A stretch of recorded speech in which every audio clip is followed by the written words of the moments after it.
Hey, everybody, it's Mel. I'm here to have a quick chat today about what am I talking about today? Self confidence. Why is self confidence so important as a leader? And I am really happy to take any questions, or if you have any comments, just pop them in the chat and I'll see how we go. I'm on a couple of different screens here. So if you see me looking not at your camera, that's because I've got two cameras and one of them's just done a big wobble. Sorry to the Instagram peeps. You're getting the movement, the shaky seasickness movement. God, I hate it when that happens. Anyway, I think we're good now. So I'm talking about self-confidence. I ran a webinar yesterday on 7 ways we can increase our self-confidence. And this is just a really quick and dirty synopsis of what that was about, because I know that there were a lot of people who were keen to come but couldn't.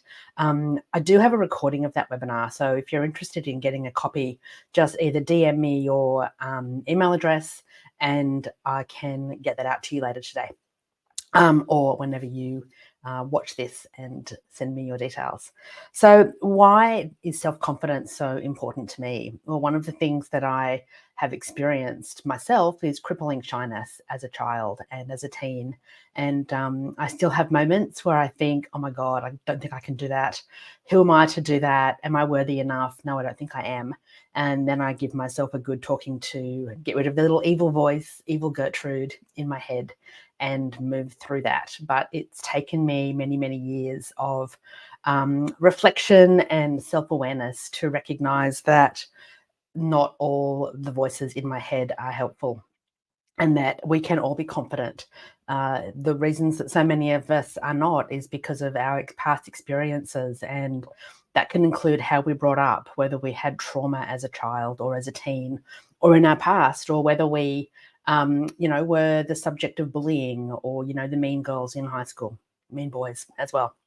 So there's so many reasons that so many of us lack confidence, and for women, it is far greater than men in, across the board. And I've been reading this fantastic book called The Confidence Code by Katie Kelly, and I have a photo of it somewhere, but I can't find it. And Claire Shipman, I think it's Claire Shipman.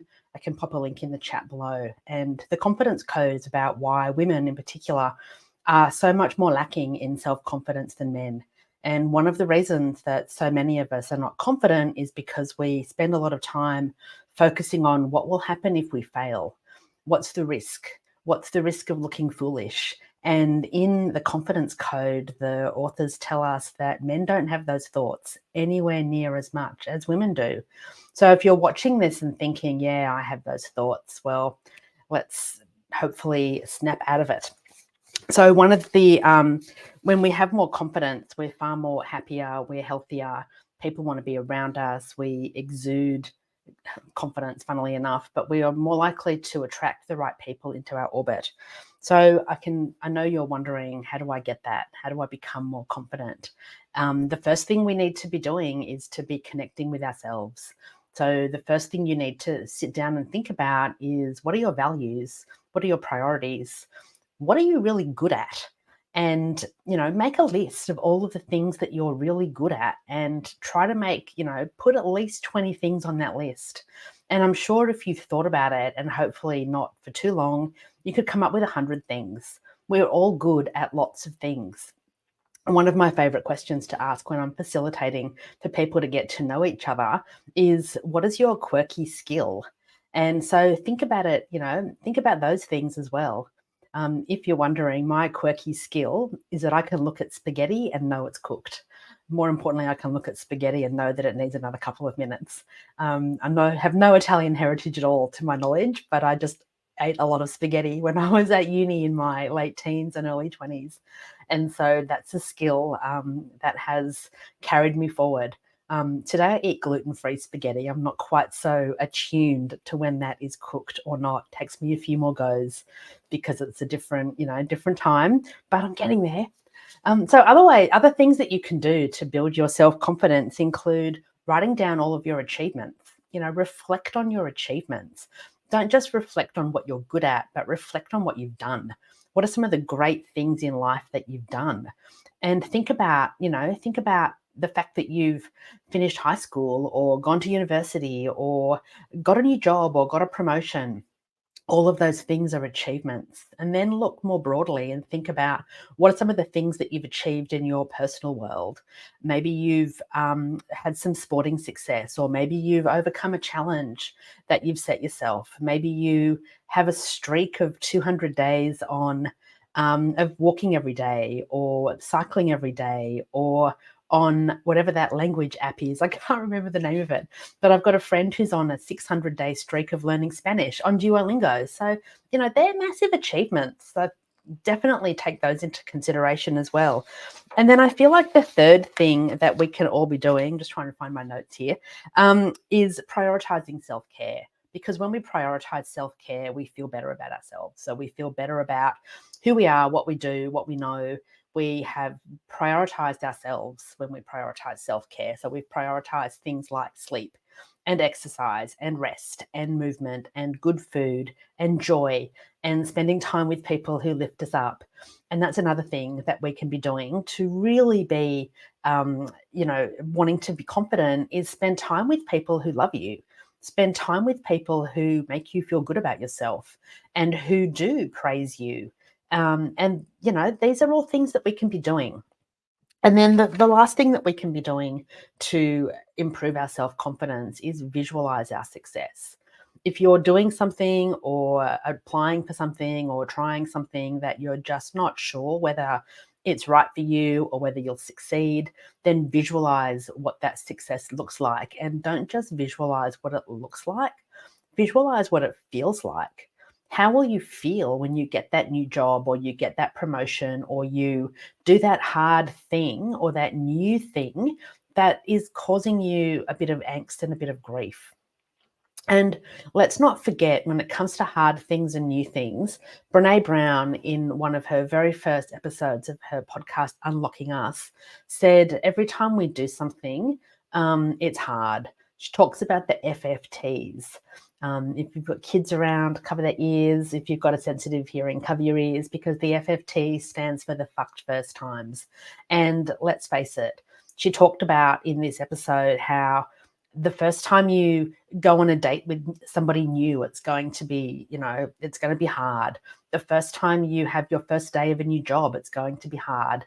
The first time you have to reprimand one of your staff members, or have a difficult conversation, or, any of the hard things that we do, it's going to be difficult. So have a think about something that you once thought was really, really hard that now is easy.